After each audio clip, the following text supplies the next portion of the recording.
hablar la próxima media hora de qué vamos a hacer cuando tengamos un paciente con sepsis, inflamación, cómo debe ser el abordaje.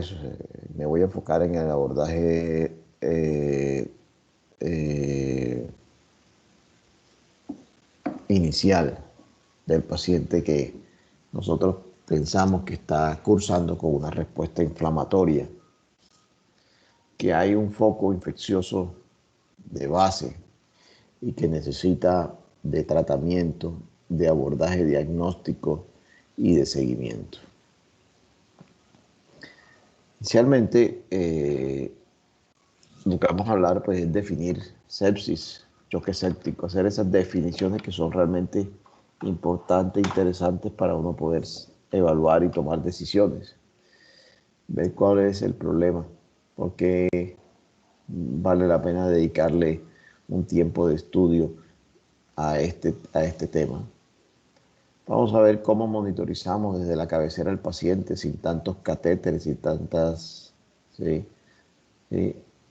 Eh, Cómo monitorizamos el estado de volumen intravascular, la volemia del paciente, ¿sí? Luego vamos a ver cómo están los marcadores globales y regionales de esto. Y nuevamente vamos a enfocarnos en la importancia del uso temprano de los antibióticos. Esa es pues nuestra agenda que vamos a... ¿sí?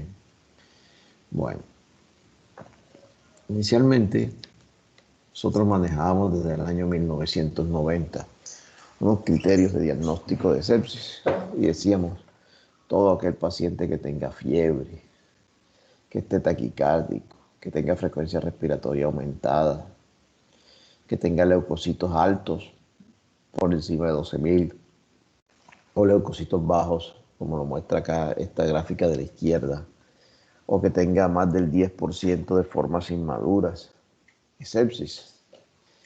Y así estuvimos más o menos 25 años tratando a los pacientes con esos criterios de sepsis. Pero ¿qué pasaba?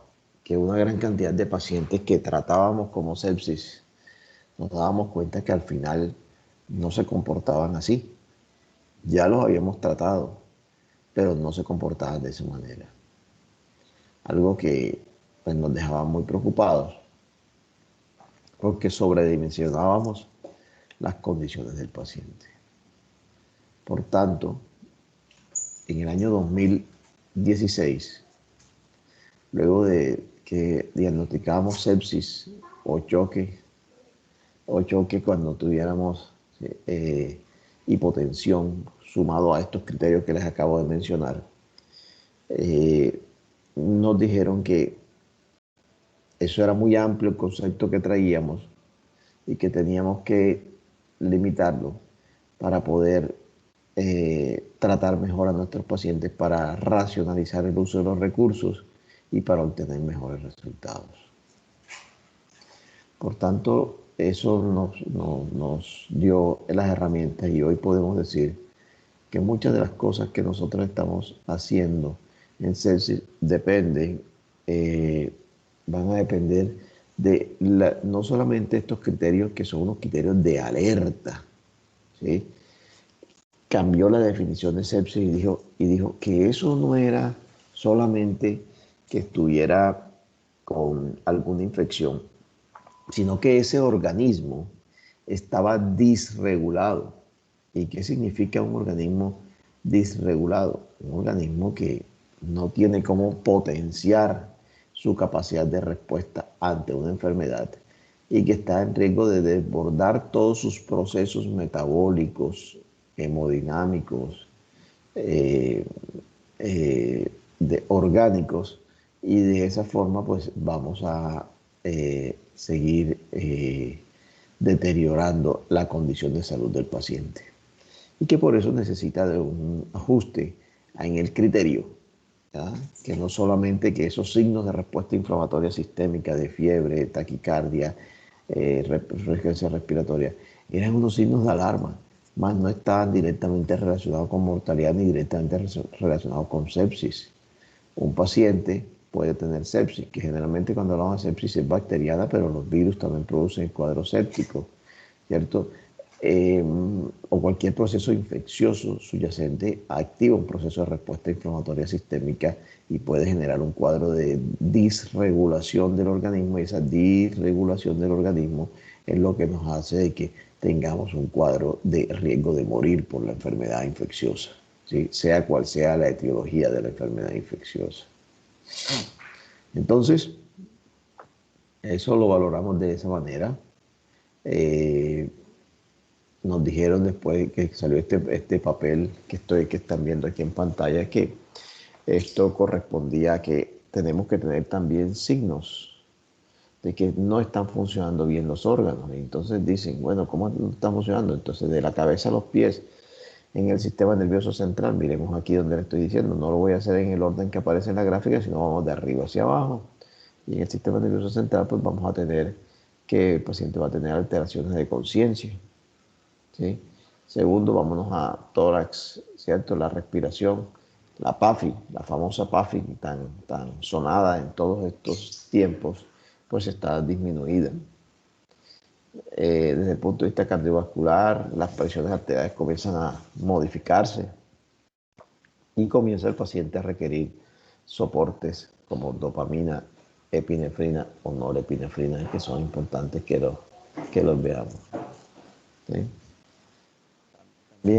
También, también podemos evaluar que a nivel de hígado comenzamos a ver alteración en las bilirrubinas. Miren, vean el conteo de bilirrubinas que tiene, y eso va sumando una puntuación, bien, y nos va diciendo qué tan severa es la enfermedad y qué tanto riesgo. Entre más alta sea esta puntuación, más riesgo de morir tiene un paciente. Y asimismo pasa con la función renal, ¿cierto? En el sistema nervioso central, pues con el Glasgow, ¿sí? Y el último órgano o sistema que se evalúa es en la parte hematológica, específicamente la parte del conteo plaquetario, y aquí están los conteos plaquetarios.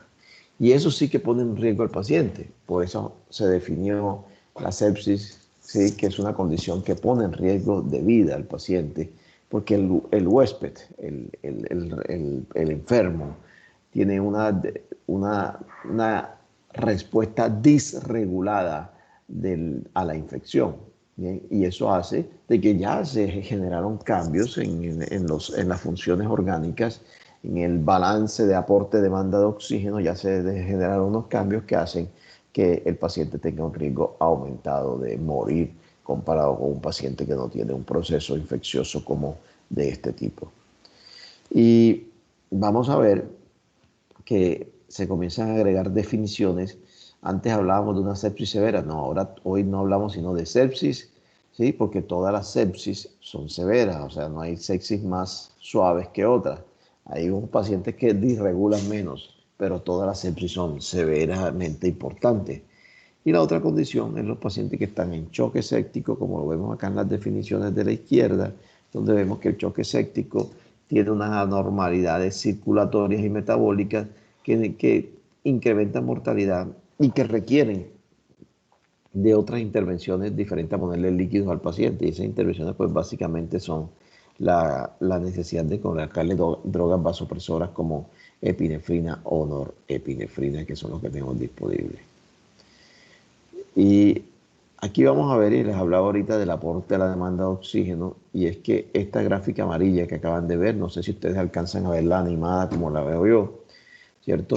Esa gráfica amarilla nos indica el DO2 o el delivery o entrega de oxígeno, ¿bien? Esa es la gráfica amarilla. Llega a un punto que se llama el punto crítico, donde ya esa entrega de oxígeno, ese aporte de oxígeno que le estoy dando al paciente, ya se volvió crítico, es decir, ya es limitada. Y el consumo que está acá en el lado, en el eje de las Ys, ¿sí? El VO2, el consumo de oxígeno, sí ha venido aumentando. Y ha venido aumentando, ¿cierto? Pero esa entrega de oxígeno a los tejidos se volvió insuficiente y por eso comienza a caer de esta manera como la están viendo. Y ahí es donde entra el caos circulatorio, el caos metabólico de un paciente y el deterioro de sus condiciones. Si alcanzaron a verlas ustedes ¿Animada la gráfica? Sí, doctor. Bueno, listo. Sí, doctor. Entonces, listo. Nuevamente, pues les muestro esta gráfica que yo siempre la uso mucho en, en mis charlas. Y es que en sepsis no es que tengamos la solución en las manos. Por eso tenemos que aprender a manejar los pacientes con sepsis. ¿Por qué? Porque si ustedes ven esta curva que estamos viendo ahorita, en el año 1900, los pacientes, las personas le agregáramos cloro al agua en ese momento y miren cómo se redujo la mortalidad después de agregarle cloro al agua, ¿cierto? Eso fue en el año 1910 más o menos, bajó la mortalidad. En 1920 hubo una pandemia como la que estamos viviendo ahorita de influenza, ¿sí? Drásticamente aumentó mortalidad. Y ustedes lo saben porque ya muchas veces lo han visto por televisión, por eso como las imágenes de cómo era el comportamiento hace más de 100 años ya que esto estamos viviendo en una pandemia. Listo, a los cabo de los años la pandemia redujo su fuerza, ¿cierto? Y por esa razón bajó la mortalidad. Pero luego de eso vino un proceso en que los alimentos mejoraron sus procesos eh, higiénicos y de seguridad. Y fue cuando inició el proceso de pasteurización de la leche y los alimentos. Y cuando usted ve en ese proceso de pasteurización, eso ayudó a que se redujera la mortalidad. Los males del ser humano siempre han tenido un comportamiento que entran por la boca, es decir, el agua maltratada, el agua inadecuadamente manejada es proclive al desarrollo de enfermedades. Bien, la leche maltratada, los alimentos que no estén en buenas condiciones hacen que sean proclives para las enfermedades. Y solo hasta 1940, en la Segunda Guerra Mundial, 1945, es cuando Fleming habla del tema de los antibióticos, comienzan a introducir, que realmente fue desde 1929, pero pues se expandió en 1940 a 45 en la Segunda Guerra Mundial, y es donde vemos que los antibióticos comenzaron a ejercer una función.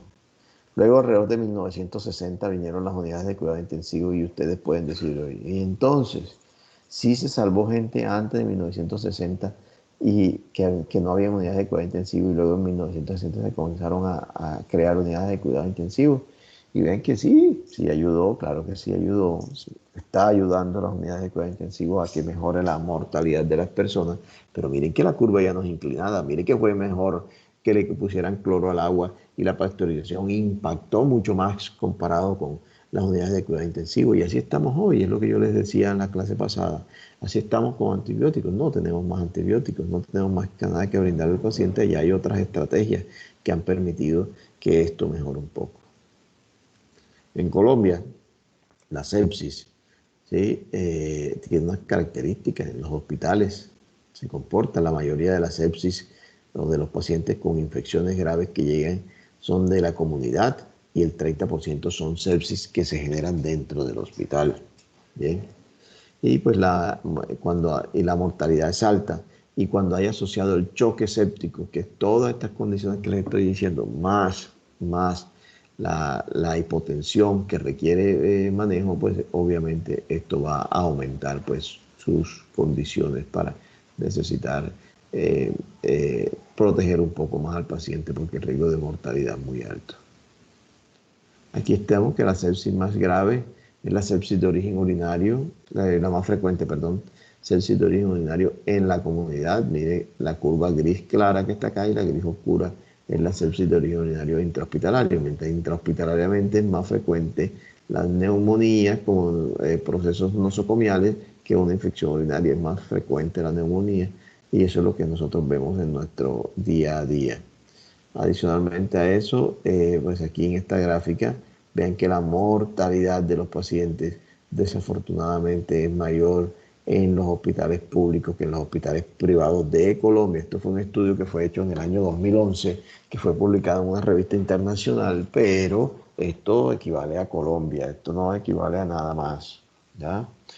Bueno, Entonces, vamos a ver qué efecto ha tenido cuando ustedes aprenden a reanimar pacientes. Yo espero que les quede esa inquietud hoy después de esta clase. ¿Cómo vamos a reanimar un paciente? ¿Cómo vamos a hacer para mejorarle la sobrevida al paciente? ¿Y por qué tenemos que mejorarle la sobrevida a un paciente? ¿Por qué tenemos que reanimar a un paciente? Y la respuesta es sencilla, porque le mejoramos la sobrevida al paciente. Entonces, este papel que publicaron nos dijeron que los pacientes que sí saben reanimar, oiga bien, doctores y doctoras, los pacientes que sí sabemos reanimar, que sí sabemos darle las medidas para que ellos mejoren su estado general, ¿sí? Esos pacientes, que es la curva negra, esta tiene la mortalidad esta. Ahora, en las personas que no saben reanimar, miren la diferencia de mortalidad que tiene en las 6 horas. Por eso para mí el título de la charla pues era sepsis, pero le cambio un poco el título de la charla y le digo reanimación en sepsis en las primeras 6 horas, porque esta primera gráfica me habla de la importancia de que yo tenga que reanimar de una forma adecuada para obtener resultados óptimos y obviamente impactar en nada más y nada menos que vivir los pacientes. O sea, no estamos hablando de nada más importante que la vida de las personas. Por eso ahí tenemos que saberlo. Bien, miren qué pasa a las 24 horas, la curva de arriba de la mitad. ¿Sí? Seguimos, si se reanimamos bien a los pacientes, seguimos obteniendo resultados pues bastante provechosos cuanto a mortalidad y con cualquier intervención, o sea, tomando en cuenta todas estas intervenciones en el momento, pues vamos a encontrar que disminuye notablemente la mortalidad, que es la barra negra, y miren cuando no hacemos lo que nos toca hacer, miren cómo se aumenta la mortalidad. Entonces esto es algo que no tiene discusión, es algo que ustedes tienen que tener claro, algo que ustedes tienen que salir de aquí, del día de hoy, pensando en que un paciente que tiene una inflamación, una respuesta inflamatoria, que tiene COVID, que tiene infección urinaria grave, que el paciente está taquicárdico, el paciente está febril y comenzó a hacer disfunción renal, este paciente necesita de cuidado. Y cuando se vayan a enfrentar a trabajar en los servicios de urgencia, ustedes haciendo turnos ya como estudiantes, como internos, como médicos, inicialmente tienen que abordarlo de esa manera. Lo que yo veo en nuestro medio es que los médicos se tranquilizan, creen que las cosas están bien, porque no todo el mundo les hace fiebre, no todo el mundo hace taquicardia, no todo el mundo aumenta frecuencia respiratoria. Y cuando ya manifiesta eso, es porque la catástrofe ya está instaurada y no la vamos a poder revertir. Y se los digo con el conocimiento que vemos todos los días pacientes. El diabético no les hace fiebre, ¿cierto? El anciano no les hace fiebre. Y el viejito lo único que le da es como un poquito de sueñito y está ahí como decaidito, pero no hace fiebre, ¿sí? Antes se enfría, se pone hipotérmico, ¿ya? Entonces creemos que el Señor está dormido y que está decaído. Y resulta que el paciente está alarmando un proceso séptico que se tiene que manejar de una forma adecuada para poder mejorar la sobrevida. Sobre todo en estas poblaciones susceptibles, la embarazada, ¿sí? El anciano, el diabético descompensado, el paciente con enfermedad autoinmune, el paciente inmunosuprimido por alguna razón, porque esté tomando esteroides, por ejemplo, sus comportamientos no son los habituales. Entonces es donde viene la experticia, la minucia del médico de poder identificar cuáles son esas condiciones que nos hacen cambiar los resultados y darnos cuenta rápidamente de lo que está pasando. Bueno, yendo con esto, pues esto es un efecto cuantitativo. Vea que lo que les estoy diciendo yo no es porque yo quiera decirlo ahorita. Lo que les estoy diciendo yo es porque tengo cómo sustentar esto que estamos hablando. Y esto que estamos hablando es lo siguiente: hacer medidas de reanimación han impactado en la sobrevida y hacerla de manera temprana. Miren esta curva, ¿cierto? Donde vemos este es el 1 y vemos que favorece totalmente el tratamiento, las medidas tempranas en reanimación. Y ya vamos a ver cuáles son esas medidas tempranas en reanimación, ¿cierto? Ya cuando lo hacemos tardíamente, too late, ¿sí? Ya no sabemos qué va a pasar, ¿no? Es decir, puede que sirva, puede que no sirva. Por eso hay que hacerlas tempranamente, y tempranamente son 6 horas, como yo les había dicho. Y este artículo es viejo, publicado hace más de 12, 13 años ya, pero nos dijo la verdad de lo que sí. Pero resulta que publicamos este artículo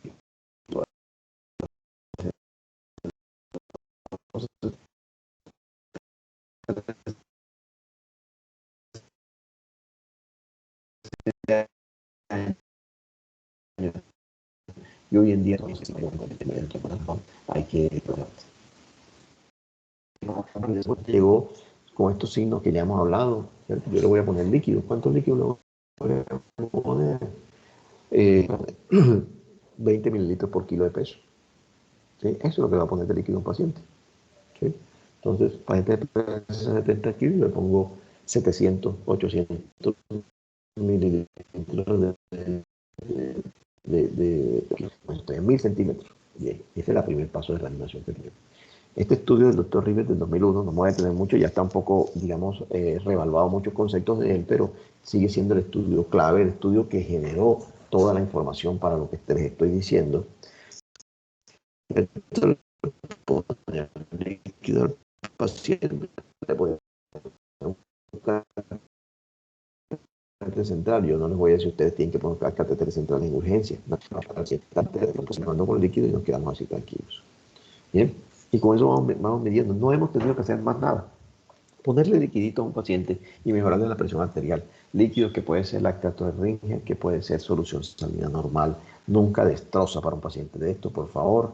¿Sí? Son cristaloides isotónicos, como es la solución salina normal, y o ligeramente hipotónicos, como es el lactato de Ringer. ¿Sí? Yo por lo menos soy una persona que me gusta reanimar a un paciente con infusiones de lactato de Ringer más que con solución salina. Ya después veremos en otro ámbito discutiremos el por qué eso, pero pues esa es mi recomendación y sugerencia por el momento.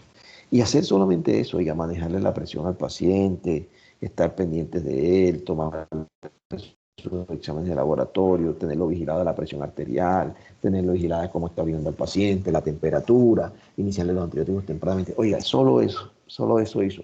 Que si yo no lo hago, la mortalidad del 46.5%. Y si hago esas medidas que le estoy diciendo tempranamente, en el tiempo adecuado, la mortalidad es del 30.5% para un diferencial de un 15% menos de mortalidad en los pacientes. Bastante importante. ¿Y qué hemos hecho? Algo muy sencillo. Póngale líquidos al paciente, monitorícelo, tome las muestras, póngale los antibióticos tempranamente, vigílelo y llame a quien tenga que llamar para buscar la solución al cuadro clínico de este paciente. Estos fueron los artículos después de la terapia temprana, del doctor River, que le acabé de mostrar hace 2 diapositivas. Estos artículos se llama compara el estudio PROCESS, el estudio PROMISE y el estudio ARIS, y esos son otros estudios de reanimación, así como le digo yo, de ponerle líquidos.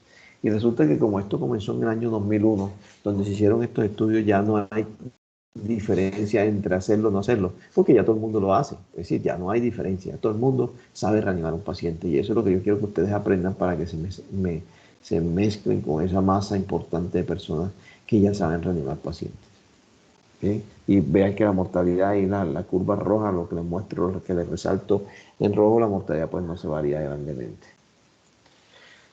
Y asimismo, por eso tenemos medidas para evaluar si yo estoy reanimando bien mi paciente. Entonces, si yo le digo, no, pues doctor, hay que ponerle un catéter central, una línea arterial, un catéter de estudio de perfusión y de monitoreo cardíaco avanzado. Eso es muy complejo. Eso no es a lo que venimos a una reunión de esta, decirle que hay que ponerle catéteres centrales. Nada de esas cosas hay que ponerle a esos pacientes. A esos pacientes hay que ponerle un poquito de cariño, un poquito de conocimiento de lo que nosotros estamos haciendo, ¿cierto? Y ese conocimiento es lo que les digo, por eso hay medidas estáticas y dinámicas para poder evaluarlo, para poder saber por dónde va tabla de la reanimación de un paciente, porque no es ponerle líquidos por ponerle líquidos, es ponerle líquidos y yo poder evaluar, al final de haberle puesto los líquidos, poder evaluar y decir cómo están, cómo está, qué le hizo esos líquidos al paciente. ¿Le sirvieron? ¿No le sirvieron? ¿Debo parar? ¿Debo ponerle más? Y para eso se han visto pues que hay unas variables dinámicas y estáticas, variables hemodinámicas que te permiten a la cabecera del paciente, sin más catéteres y sin más cosas, poder evaluarlo. Entonces obviamente usted le toma la presión al paciente, ¿sí? Pero obviamente uno puede, y como lo dice acá, le pone esas cargas de volumen, como dice acá en la parte dinámica, y mira, si con esas cargas de volumen usted mejora la presión arterial, mejora la perfusión del paciente. Le levanta las piernas al paciente. Está acostado el paciente totalmente, le levantamos las piernas. Y esa maniobra de levantar las piernas es como si usted le infundiera 400 mililitros de líquido de un momento a otro dentro de su misma volemia. y usted va a ver cómo va a responder la presión arterial de ese paciente en ese momento. ¿Sí? Pero ojo, esta curva de Charles Frank Starling es una... permítame un segundito ya permítame una interrupción un segundo.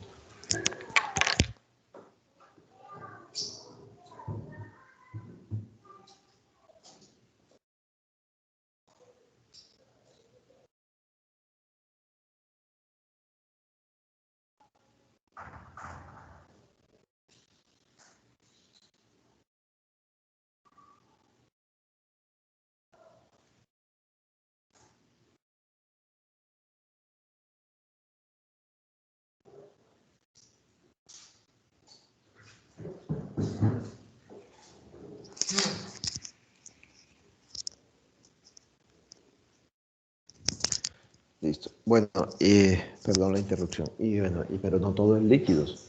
Esta curva que estamos viendo acá es la curva de Charles Frank Starling y es básicamente lo que nos permite a nosotros evaluar en la curva si ese paciente es respondedor a más líquidos o si ya fue suficiente con esto.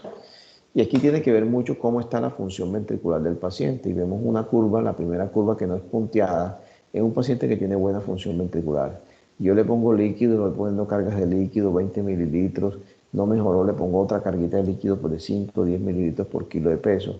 Y ustedes ven que la curva llega a un punto en que se nos va aplanando la curva. Cuando ya la curva llega a ese punto aplanado, ya el tema no es de líquidos. Por esa razón uno tiene que estar muy atento y aprender a titular el aporte de líquido en los pacientes. ¿Ya? Vean lo que está ahí, lo que les acabo de mencionar. Esto del año, hace mucho rato nos dijeron que no todo depende de líquidos, que hay una parte de la curva de Charles Frank Starling que sí es dependiente de líquidos y ahí está, pero hay otra parte que ya es plana y no tiene dependencia de líquidos. ¿Bien? Y miren esto tan bonito. No sé si ustedes lo ven así dinámico como yo lo tengo acá, ¿cierto? Que es precisamente para yo poderles explicar a ustedes que a la cabecera del paciente, ahí tenemos un paciente que llegó muy mal, paciente que nos tocó intubarlo y tenemos una curva presión-tiempo, ¿cierto? La presión en el eje en este y el tiempo en esto. Y además tiene una línea arterial, ¿cierto? Y vemos cómo varía la presión arterial entre una respiración positiva y otra respiración positiva. Y vean que la curva de línea arterial no es totalmente, debería ser totalmente continua, la parte del pico sistólico de la presión arterial debe ser totalmente continua, pero resulta que hace esto. Comienza a bajar, porque esto produce un efecto cuando el ventilador mecánico, cuando yo intubo un paciente grave, el ventilador mecánico insufla el tórax del paciente, esa insuflada del tórax del paciente aumenta la presión intratorácica y ese aumento de la presión intratorácica hace que sobre los vasos pulmonares hagan como un efecto de ordeño sobre los vasos pulmonares y vemos que aquí ese efecto de ordeño hacen de que se nos aumente la presión sistólica. Pero para los siguientes ciclos cardíacos ya se ordeñaron las arterias pulmonares. Por tanto, lo que estamos viendo aquí es que ya no hay con presión positiva suficiente líquido y esa disminución de ese líquido circulante hace que la presión sistólica sea menor en los siguientes ciclos cardíacos. Y ese orden de ideas quiere decir le falta volumen a mi paciente, ¿cierto? Y eso lo estoy haciendo a la cabecera del paciente, en un servicio de urgencia, en un servicio de hospitalización, para yo poderle poner líquido a un paciente y voy titulando. Yo no soy muy amigo, vaya, póngale 1000 de líquidos y me voy y regreso a las 6 horas o no regreso más en el turno, no.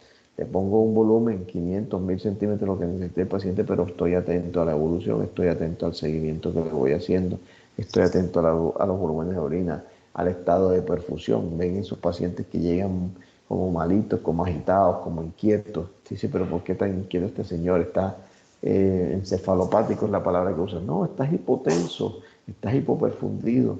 Y el cerebro necesita que le llegue un mejor flujo sanguíneo y sangre oxigenada para poderse perfundir mejor y ahí sí quedarse quietico y quedarse un poco más coherente. Otra vez volvemos a la gráfica anterior donde decíamos el DO2 con el BO2, la relación activa, ¿cierto? Y aquí aparece un componente diferente que les quiero mencionar, que es la presencia del lactato. El lactato es un marcador en sangre de cómo está la función de perfusión.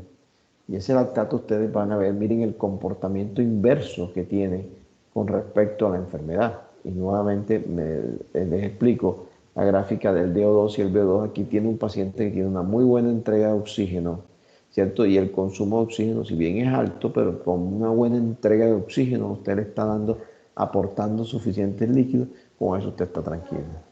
Pero cuando llega un punto que se llama el punto crítico, y el punto crítico entra en algo que es disoxia, le estoy aportando menos, que es el eje de las X, que lo que está necesitando el paciente, ¿sí? Y miren cómo se comporta esto, ¿cierto? Y miren lo que pasa con la curva rosada, la curva fucsia, donde ya no es una curva de DO2, de entrega de oxígeno, sino una curva de lactato. Es totalmente inverso. A medida que yo voy disminuyendo el aporte de oxígeno, voy aumentando los niveles de lactato en sangre y obviamente ese consumo de oxígeno pues se va a mantener. Si se sigue manteniendo ese consumo de oxígeno, ese proceso de disoxia, pues permanentemente vamos a estar en una relación de déficit importante y se nos va aumentando el lactato sérico. El lactato sérico es un marcador de las funciones orgánicas, es un marcador de la reanimación, de la respuesta a la reanimación que ha tenido el paciente y de cómo estoy reanimando a mi paciente, y decirle que el lactato sérico es importante porque nos permite decir que tenemos que mejorar las condiciones hemodinámicas del paciente, tenemos que mejorar las condiciones de reanimación porque seguramente no vamos bien en la evolución de esa enfermedad. Y aquí este trabajo nos habla también de que ese lactato que les estoy hablando, que es un marcador que se produce en células hepáticas, etc. Ese lactato tiene algo muy importante, y es que el lactato va a permitir que ustedes puedan decir que el paciente tiene, cómo lo voy reanimando, cómo va haciendo su respuesta. Pero miren que el lactato está directamente relacionado con la mortalidad. Esos pacientes que tienen lactatos altos y que yo no los corrijo con la reanimación, que persisten así, es un paciente que tiene más riesgo de morirse. Miren la sobrevida, la curva de sobrevida, que es la de la derecha. Ven que los que tenían el lactato más alto se morían más, es decir, sobrevivían menos, ¿sí? Y acá donde vemos las barras grises, vemos los pacientes que murieron antes de 3 días, los que murieron en el hospital, y vemos que los pacientes que murieron antes de 3 días eran pacientes entre mayores niveles de lactato, más riesgo de morirse tenía el paciente. Entonces, esto es un buen marcador. Este estudio pues, nos dice algo similar a lo que les estoy diciendo, que la mortalidad pues, en el grupo que no hace aclaramiento del lactato, que no se corrigen esas anomalías, pues es alto. Bien. Ahora, yo le debo poner antibióticos de amplio espectro, sí o no. A un paciente en sepsis inicialmente le arranco con antibióticos de amplio espectro. Y aquí lo hago llamado pues, a la racionalidad de la terapia antibiótica, lo cual es muy importante que nosotros tengamos en cuenta, porque esa racionalidad en la terapia antibiótica es lo que nos va a permitir a nosotros no aumentar el riesgo de resistencia bacteriana. Recuerden que lo hablamos los días anteriores, el riesgo de estar presionando al paciente desde el punto de vista de la ecología del paciente. Bien, entonces vamos a evaluar si realmente se va a beneficiar de que le pongamos antibióticos de amplio espectro inicialmente. Y sí, es la respuesta. Y quiero ser muy enfático en eso para ustedes, doctores y doctoras acá presentes. ¿Por qué enfático para esto? Porque yo les quiero decir que los antibióticos hay que colocarlos tempranamente. Ahora, ¿qué antibióticos? No, a todos no les voy a poner ni meropenem, ni vancomicina, ni nada de esas cosas, no. Eso no es lo que funciona, eso no funciona así. Lo que tenemos nosotros que colocarle a estos pacientes es la posibilidad de que ellos puedan eh, esto, recibir una terapia dirigida de acuerdo a la probabilidad del foco que tiene usted. Vamos a ver que en las diferentes rotaciones, por ejemplo, cuando pasen por la parte respiratoria, que hay unas guías para el paciente que se sospecha que tiene neumonía y hay unas guías para manejo empírico de esos antibióticos, y entonces usted aplica eso de acuerdo a las condiciones en que tiene su paciente, las condiciones del medio y las guías, y con eso usted dice, bueno, neumonía adquirida en la comunidad, en estos pacientes se debe iniciar con este tratamiento y con este tratamiento y esperar. Y ahí sí, obviamente, primero tomarle los cultivos.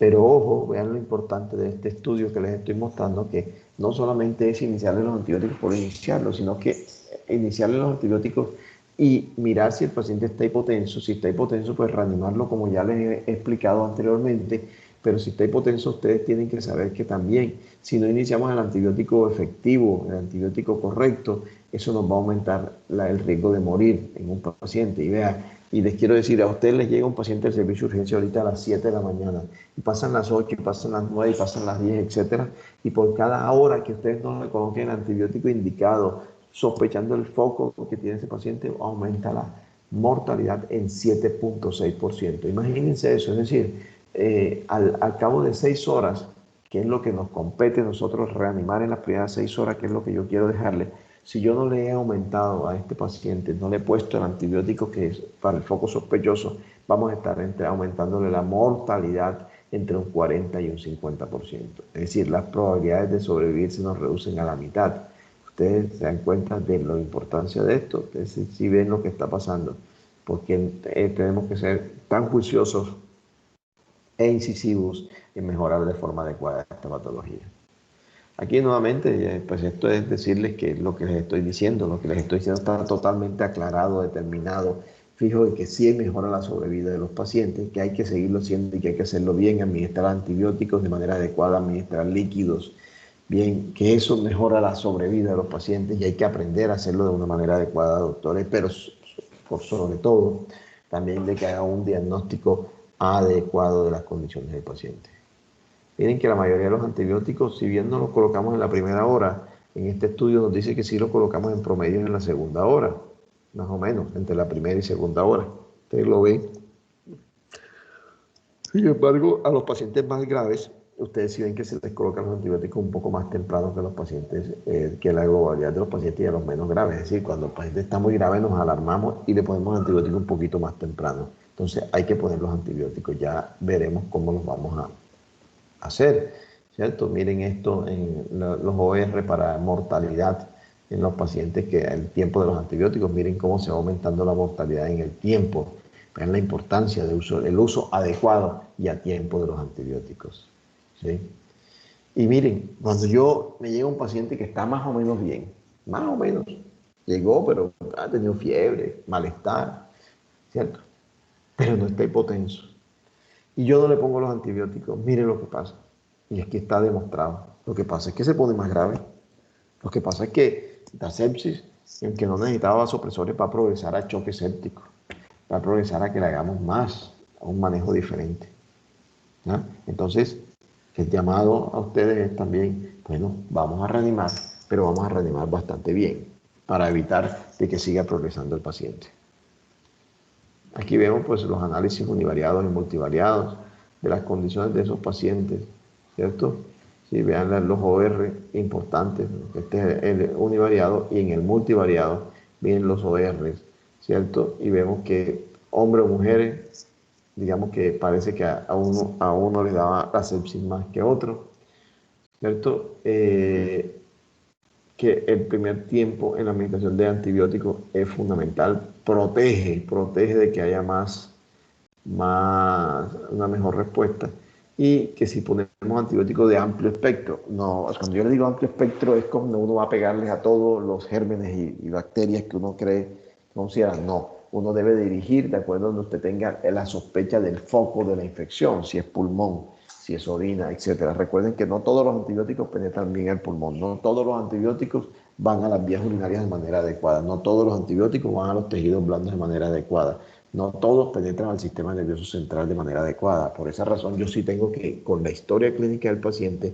sospechar cuál es el posible foco y de esa manera dirigir mi tratamiento. Tomar cultivos es fundamental porque los cultivos nos ayudan a orientarnos mucho nosotros, ¿cierto? Aquí no me voy a detener mucho porque recuerden que por ahí el 50% de los cultivos que tomaron nos salen negativos, ¿bien? Entonces hay que no tratar de tomar los cultivos, saber que nos interesa mucho la historia clínica del paciente y nos interesa mucho poder definirlo desde ese punto de vista, ¿sí? Amplio espectro de antibióticos. Lo que pasa es que tenemos exposición también a otras cosas. Es el daño ecológico que produce el espectro de antibióticos amplio. Es decir, pegarle a usted como con una metralleta que uno va a pegarle a todos los gérmenes, a todo lo que se le atraviese a uno, no es la conducta, y quiero ser muy claro en eso, es hacer una buena historia clínica y poder orientarnos. Ven que el horizonte es amplio, es mucho lo que hay por discutir en esto. Bien, pues básicamente esto es lo que les traigo para compartirles en la mañana de hoy. Muchas gracias por la audiencia.